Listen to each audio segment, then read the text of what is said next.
आई मायेचे कवच या मालिकेच्या येणाऱ्या नवीन भागात आपल्याला पाहायला मिळणार आहे।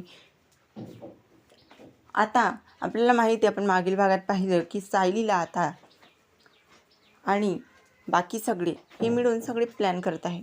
पण आता त्यांचा प्लॅन सक्सेस करण्यासाठी आता मीडियासमोर मीनाक्षीने सांगितलेलं होतं की आता सुनील चांदेकर या नावाचा माणूस या गँगमध्ये आहे आणि त्याचप्रकारे सुनील चांदेकर या माणसाला खूप मोठा धक्का बसलेला होता। तर आता सुनील चांदेकर हर्षदलाही विचारलेलं होतं की सांग माझं नाव तिने कसं घेतलं।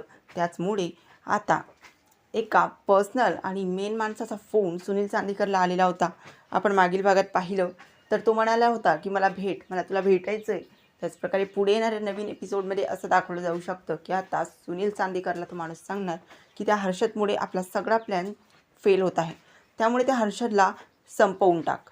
तर त्यामुळे आता हर्षदला संपवण्यासाठी सुनील हा त्याचा जीव घेऊ शकतो असं आपल्याला दाखवलं जाऊ शकतं। जर का असं झालं तर सिरियलमध्ये हा नवीन वेळपत्र जे काही आहे, म्हणजे हर्षदमुळे सिरियलला शोभा आहे, तर ती सिरियल आता कुठल्या वळणावर पोहोचेल का लोकांचा इंटरेस्ट यामुळे कमी होईल की आता हर्षदची डेड बॉडी सापडली त्यामुळे आता इंटरेस्ट काही उरलेला नाही। तर नक्की पुढे काय होणार हे पाहणं गरजेचं ठरणार आहे। तर आजच्या या व्हिडिओमध्ये एवढंच। चॅनलला लगेचच सबस्क्राईब करा, बेल आयकॉन प्रेस करा, घंटी वाजवणं विसरू नका।